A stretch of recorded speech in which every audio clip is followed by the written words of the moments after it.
Olá, o programa Ponto Cego está chegando em mais uma edição. Hoje, especialmente, sobre as bênçãos de Santa Luzia, porque vamos falar mais uma vez sobre iluminação. Essa é a proposta do nosso projeto, que tem parceria com a TV Assembleia e a Sociedade de Assistência aos Cegos. É trazer luz para os assuntos que precisam ser esclarecidos e colocados na baila para que toda a sociedade possa compreender. Eu sou Paulo Roberto Cândido, um homem de 1,79 m, 79 quilos, pele parda, cabelos e olhos castanhos, estou usando óculos escuros, uma blusa branca, com os quadrinhos na cor vinho, uma calça azul. Estou aqui diretamente da Sociedade de Assistência aos Cegos com meu companheiro de Ponto Cego, Samuel Chaves.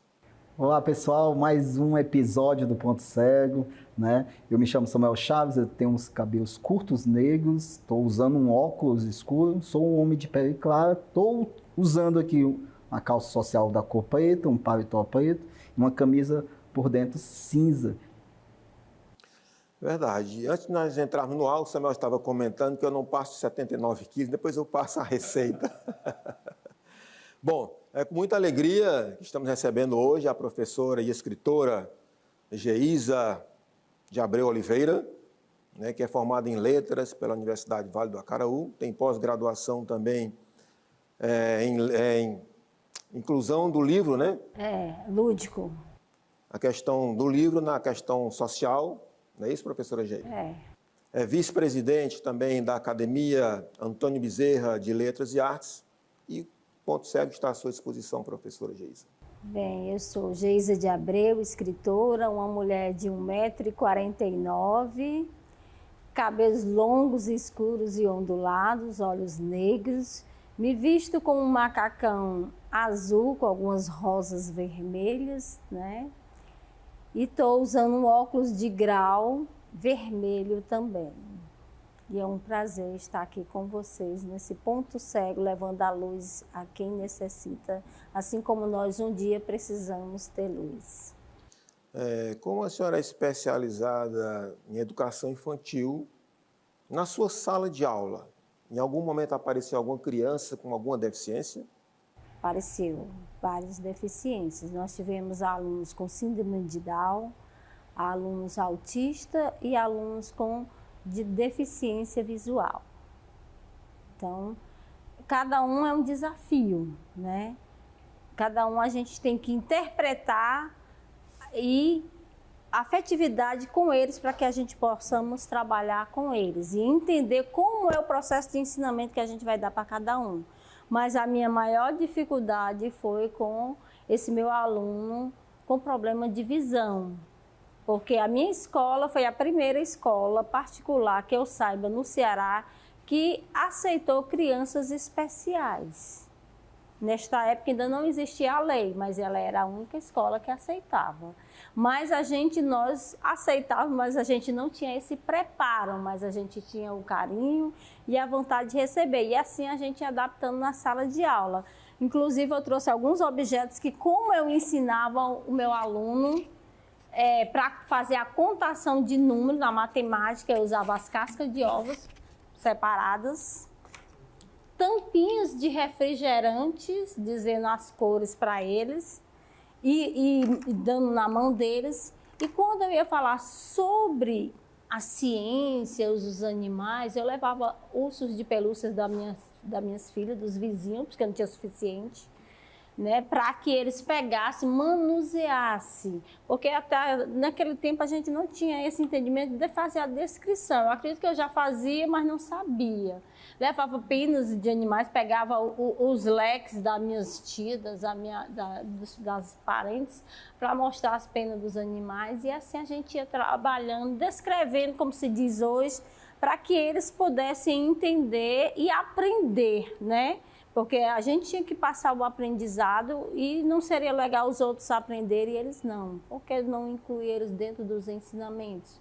E aí a gente foi trabalhando, eu fui criando essa forma de trabalhar. Eu levava materiais de casa, quando tinha coisa eu criei um trabalho levando lixa, fiz os números com a lixa, para que eles entendessem como era que era feito o número 1, número 2, número 3, feito com a lixa de alto relevo, aquela lixa bem grossa, para que eles pudessem sentir. Então, trabalhava a textura, A textura.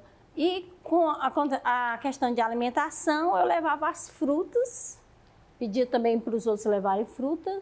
E assim como a gente fazia o dia da fruta, para eles entenderem, a gente trabalhava o cheiro da fruta, era que eles iam entender que fruta era essa, que fruta era aquela.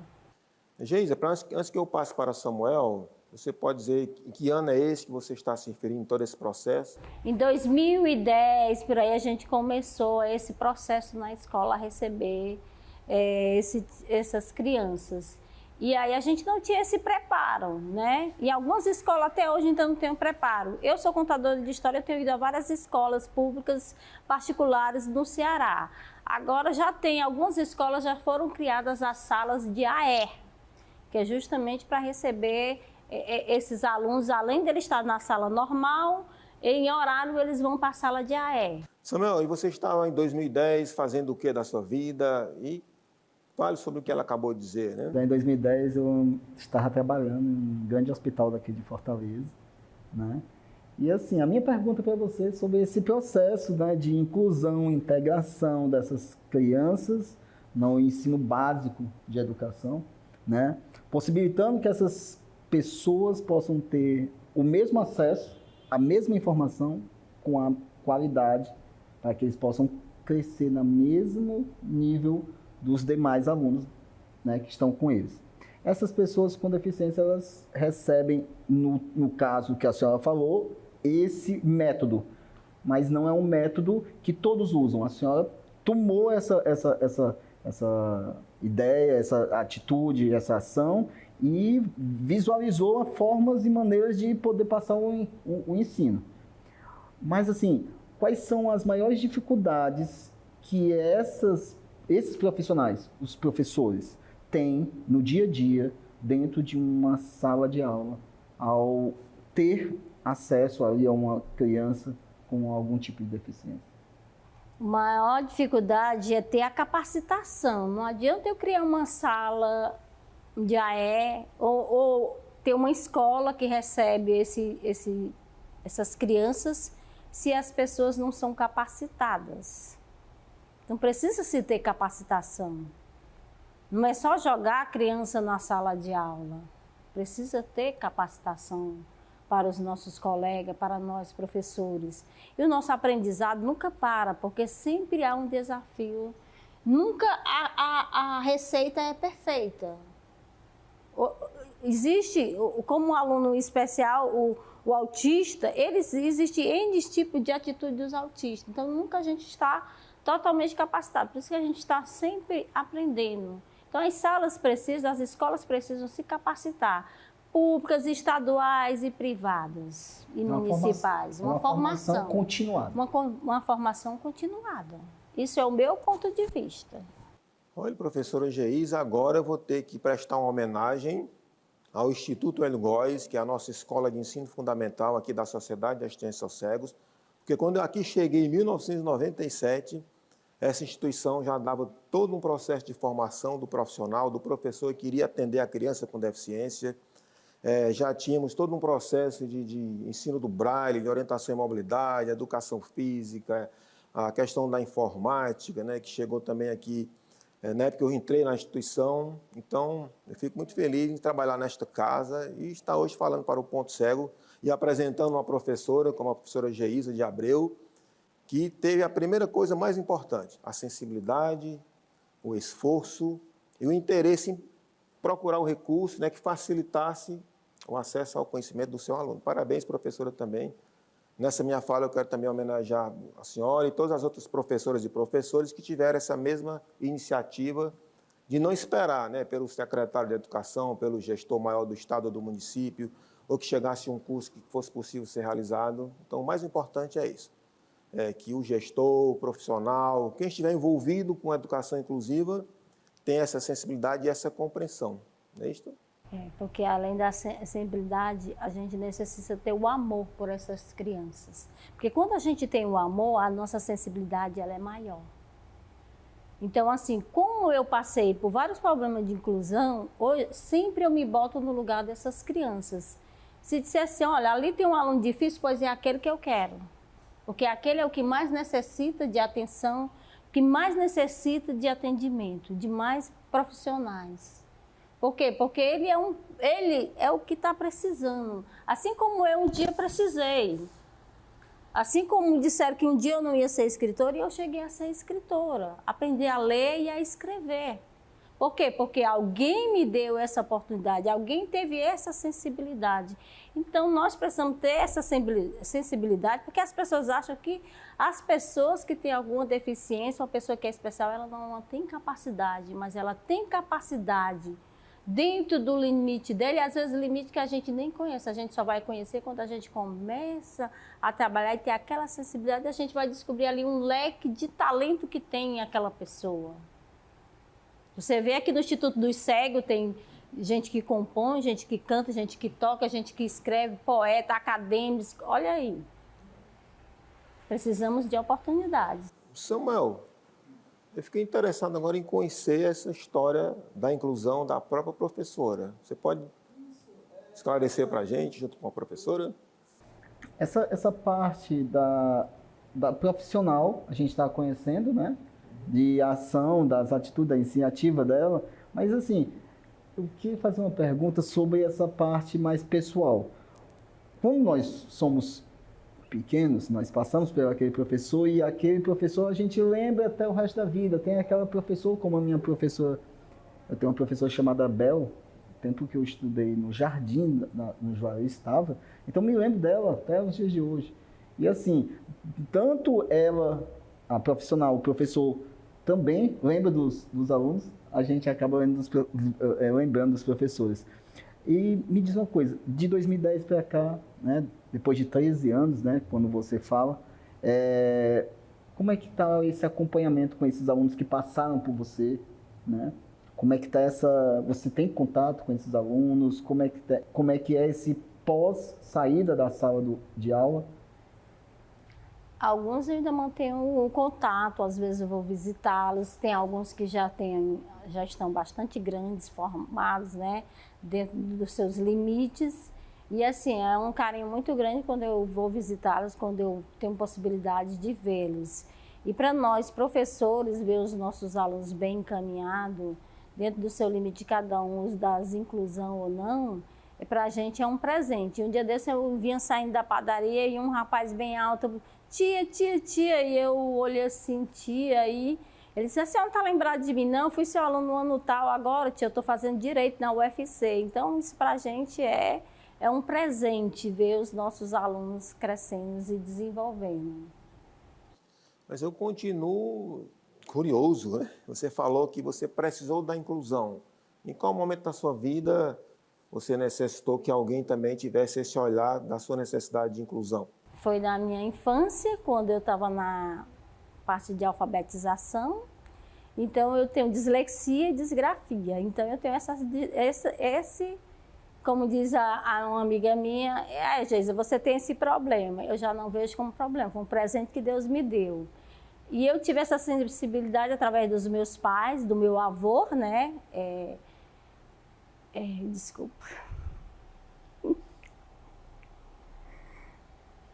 Meu avô e meu pai, minha família, eles começaram, já que a escola disseram que eu não ia continuar, que eu ficasse em casa, que os meus irmãos podiam continuar na escola. Meu pai e minha mãe se reuniram, tiraram a gente dessa escola, botaram noutra escola chamada Dom Tepe, que eu não sei nem se ainda existe, ali perto da banda ali do 23BC.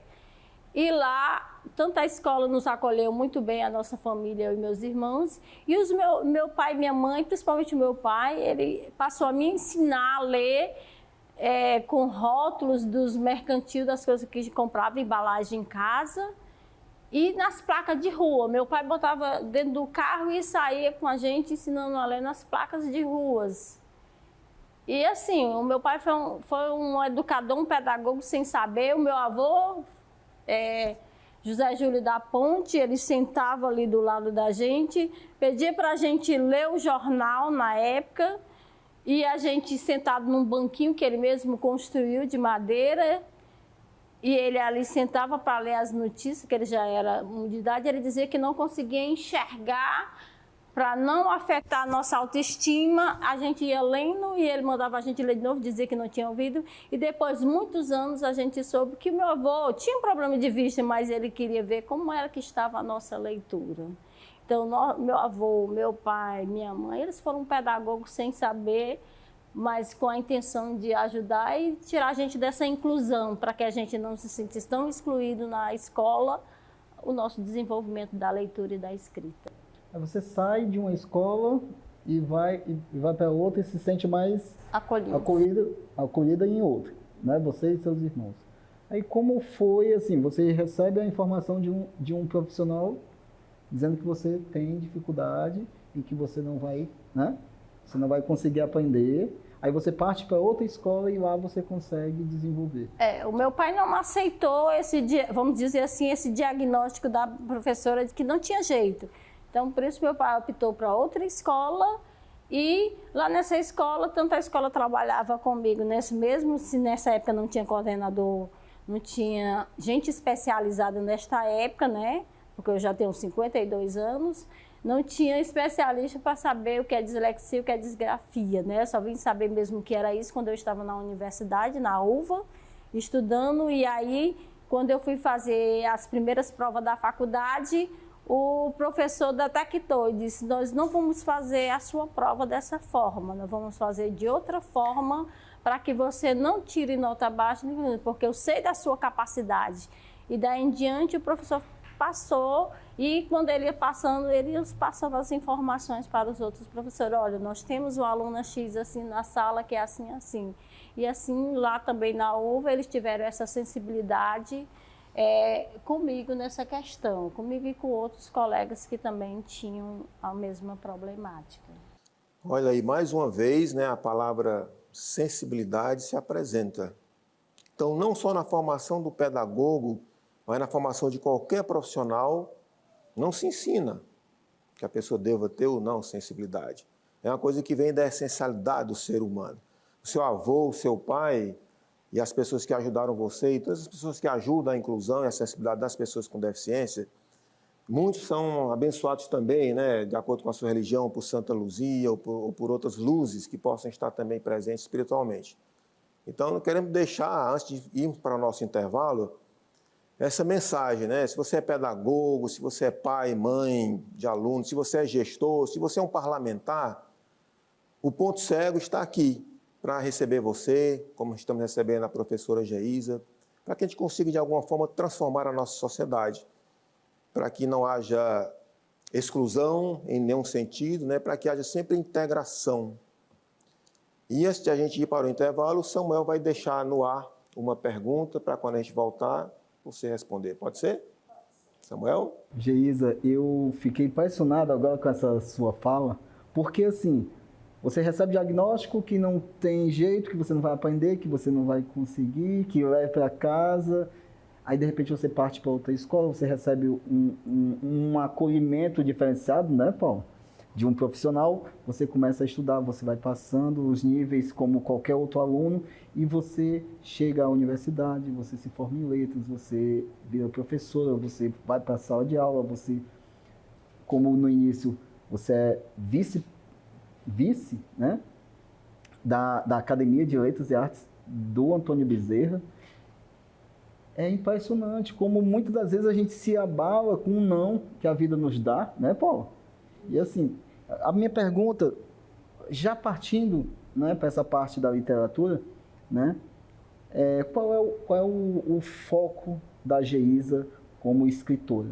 O que te dá mais assim, ação de escrever? O que te impulsiona a escrever? Qual é o tema que te mais agrada?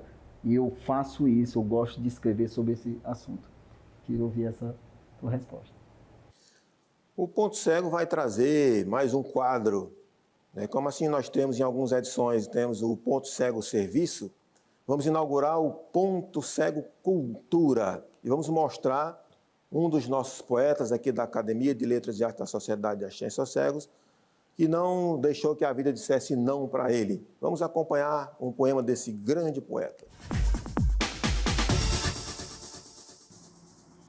Um final de tarde de maio, uma brisa fria soprava e um épico pôr do sol lentamente escondia-se atrás das montanhas que orientavam os navegantes.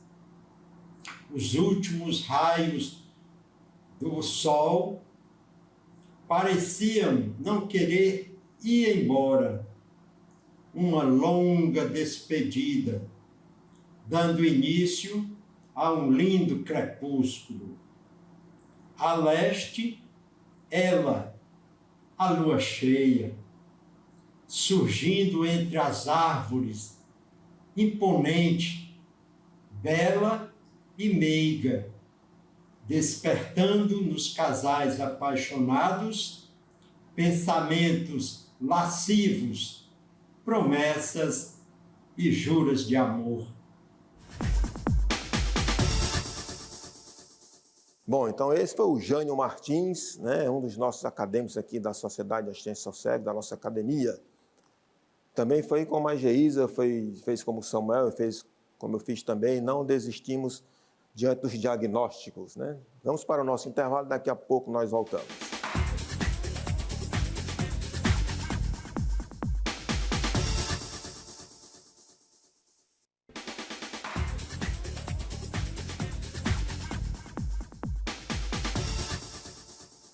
Voltamos com o Ponto Cego e a gente fica muito feliz em saber que vocês permanecem aí, né, aguardando mais uma conversa aqui nesse novo bloco com a professora Geisa, que o Samuel deixou uma pergunta no ar, professora.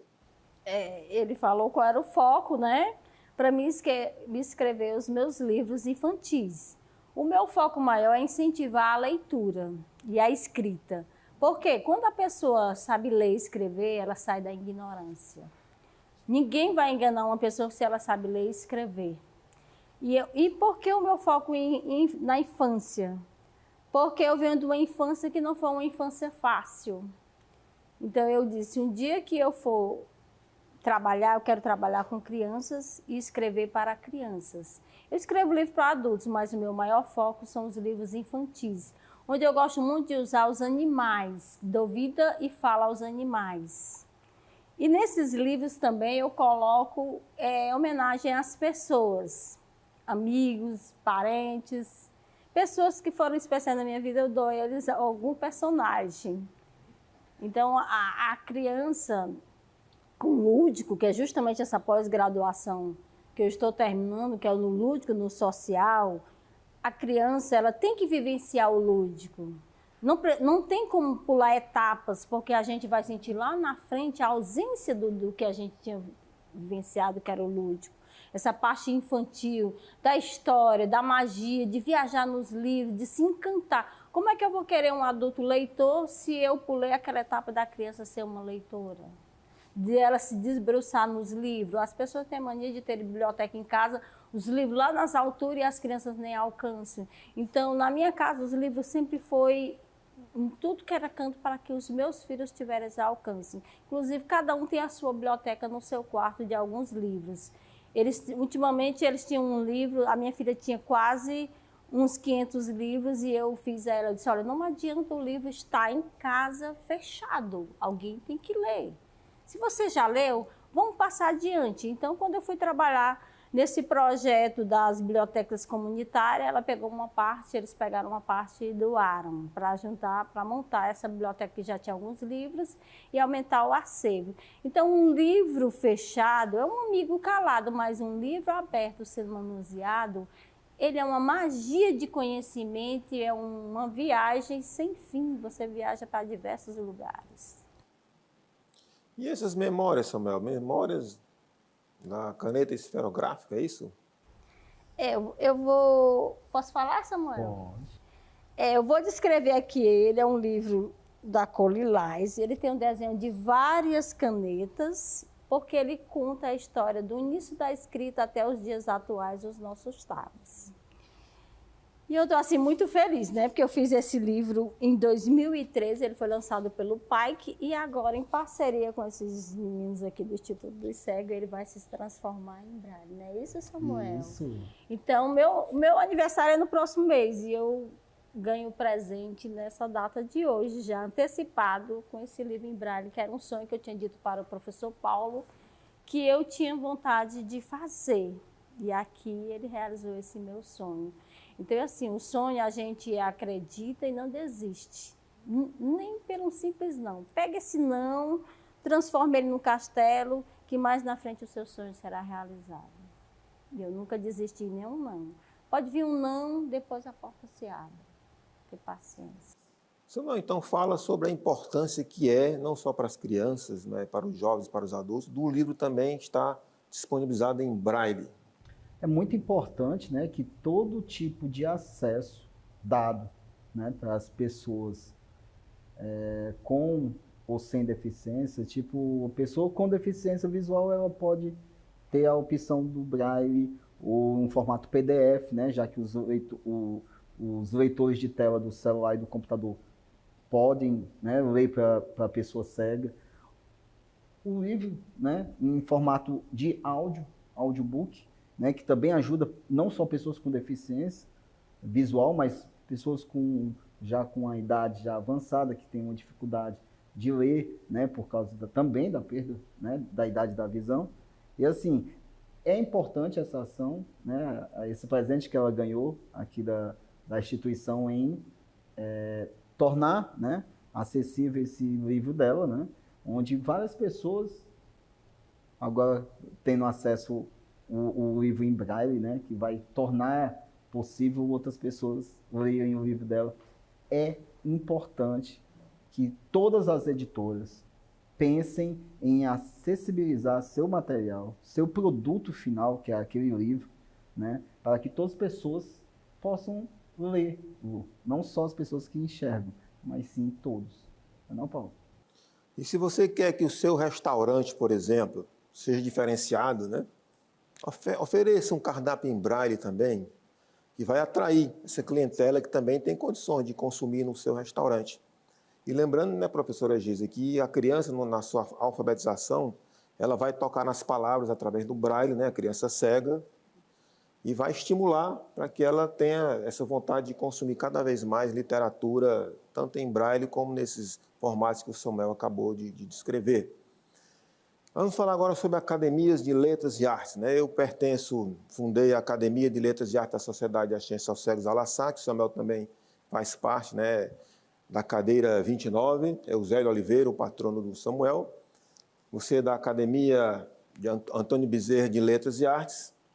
O que é que nós estamos precisando enquanto movimento acadêmico, literário, que os gestores, os governantes e os próprios professores, ou seja, as pessoas envolvidas nesses processos de academia, de formação de leitores, está precisando para que haja mais fomento, né, para que mais escritores consigam lançar os seus livros, para que haja mais concursos literários, para que haja, enfim, mais eventos que atraiam de volta, né, os jovens, principalmente, para ter interesse e não esperar somente por bienais, que são de 2 em 2 anos.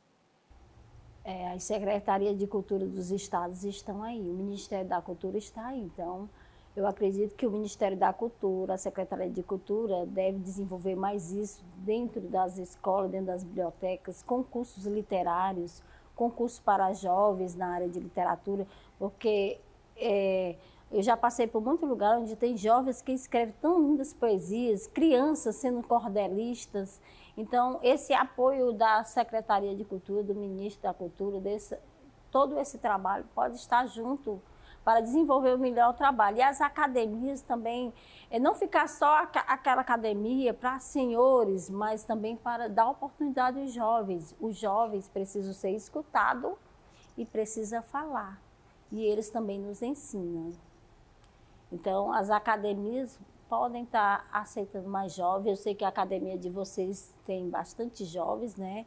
Eu tive agora, na última posse que teve aqui, eu tive presente junto com a escritora Jane, viemos, a Jane é a madrinha da academia, na qual eu faço parte, e aí a gente veio prestigiar esse momento, porque a academia, elas transitam umas pelas outras, porque é cultura, é literatura. Então, cada um tem as suas academias, mas elas têm um vínculo só, o incentivo à leitura, à cultura e à literatura. É importante, Paulo, Geisa, esse tema do acesso, né?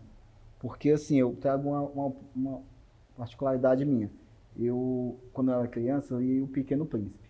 Aquele livro entrou na minha mente o livro ele tem esse poder de transformação no cidadão que está ali no processo, no início da sua vida. Então, eu li naquela época da minha infância, ali. E depois que eu perdi a visão, eu pensava assim, não tenho mais como ler livros nenhum. Então, Geisa, eu fiquei assim.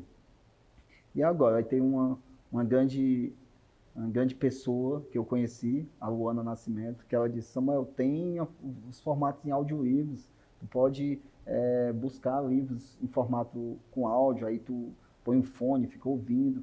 E o primeiro livro que eu li depois da perda da visão foi O Pequeno Príncipe, né, onde eu me emocionei bastante. É interessante que é um livro atemporal, né, serve para criança, serve para adulto, tem uma forma de falar com todos esses públicos. E assim, você falou do seu livro, falou da academia, depois, se você puder passar assim, com a sua cadeira na academia, né, de letras do Antônio Bezerra, qual o seu patrono, e fala mais um pouquinho do livro. Assim, o que eu percebi é um livro que fala sobre a história, né, tipo uma linha do tempo sobre a escrita, né, sobre as formas de... Isso. Fala um pouquinho. Esse livro, ele fala, por que a caneta esferográfica? Porque ele fala da escrita. Então, ele começa desde a era bem antiga até os dias atuais. Ele começa desde a era da pedra, como se comunicava e escrevia na parede, nas grutas. E aí ele vai contando a história de todo acontecimento. E como o mundo vai evoluindo, a caneta também vai evoluindo até virar a caneta esferográfica, que é esse tipo de caneta aqui. Então ele vai começando, passa pela pena, passa pelo tinteiro, passa por todo o sistema até chegar nos dias atuais. Depois que passou para o computador... As pessoas parecem que esqueceram de escrever usando a aí própria até mão, o computador, ele também tem aquela canetinha, né, que escreve com ela. Verdade, mas eu sempre estou nas escolas incentivando as crianças a não esquecerem o lápis, né, que provavelmente no futuro eu vou escrever a memória de um lápis também, porque para que ele não seja esquecido, porque a primeira coisa que a gente aprende quando a gente aprende a escrever é segurar um lápis, é a nossa escrita. Né? A alegria da gente é quando chega na 5ª série que a gente ganha uma caneta esferográfica para escrever. Embora a gente não saiba nem tanto escrever, mas a gente fica muito feliz. Então ela vai contando toda a história. Além dela, ela vai contando o que vai acontecendo nesse período, nessa época. Ela passa pela Segunda Guerra Mundial, ela passa pela criação da Constituição Brasileira, ela passa pela assinação da Lei Áurea, até por uma problemática de uma criança de saúde que foi preciso também utilizar uma caneta para que assinasse e aprovasse para o tratamento dessa criança. Então, a caneta ela tem diversas utilidades. Então, ela guarda as suas memórias, assim como nós guardamos a nossa memória. Ele falou nesse instante do livro Pequeno Príncipe, que ele ganhou. Me veio a memória do primeiro livro que o meu pai me deu, chama-se Alice no País das Maravilhas, eu ainda guardo ele. E quando ele me deu, eu disse, ele queria ler para mim, eu disse, eu não vou ler, eu não quero que você leia, pai. Quando eu aprender a ler, eu vou ler essa história. E assim eu fiz, quando eu aprendi a ler, foi o primeiro livro que eu li, e o primeiro livro que eu ganhei foi esse. Então... É verdade. E imaginemos, então, quantas memórias também não existem junto ao punção, né? Que é um instrumento que as pessoas cegas utilizam para fazer as suas escritas em braille. Vamos pensar nisso também depois, né, de escrever. É muito interessante isso aí. Conversar com os nossos alunos, as nossas crianças, Professor né, saber Paulo, dessas memórias. eu não sei se você viu uma reportagem ontem que saiu num dos canais aí sobre uma criança com problema de visão e ele está atrás de ganhar um aparelho justamente para escrever. E ele estava pedindo o apoio dos times de futebol, inclusive ele torce Ceará. E eu me encantei pela historinha dele ali, porque ele não se deixou parar, mas ele quer aprender a escrever em braille, e ele precisa desse aparelho. Depois vamos buscar. Então, é uma sensibilidade, até deixo aí para você, convidar ele para fazer o programa aí com você aí e mostrar ele e a mãe dele nessa parte aí. Então, é muito interessante. É a criança que tem aprender a escrever. A gente aprende a escrever com o lápis, com a caneta. Eles vão aprender a escrever dessa forma, que é a forma que é compreensível para eles. Porque a gente não dá essa sensibilidade a eles. Se nós gostaríamos de ter, se pôr no lugar. Porque também os outros não podem ter a sua. Então, a sensibilidade, como você diz, é a palavra-chave. Se a gente tiver sensibilidade, seja em qualquer momento, ela sempre vai amparar e ajudar alguém.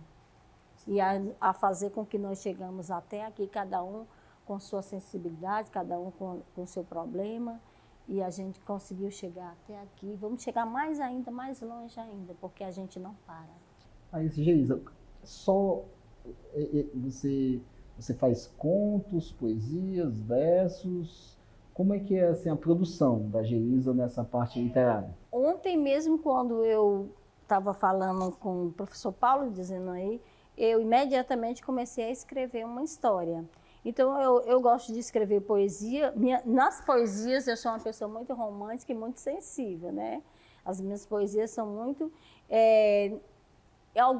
Algumas poesias eu faço em uma homenagem também às pessoas, amigos que desencarnaram, parentes, poesia de amor. Eu faço também cordel, eu fiz um cordel sobre o feminicídio, que é algo que está em 2000 agora, nesse ano 2023, em alta, né? Muitas mulheres sendo ceifadas suas vidas, e aí a gente fez um cordel junto com a Academia de Cordéis de Juazeiro, sobre o feminicídio.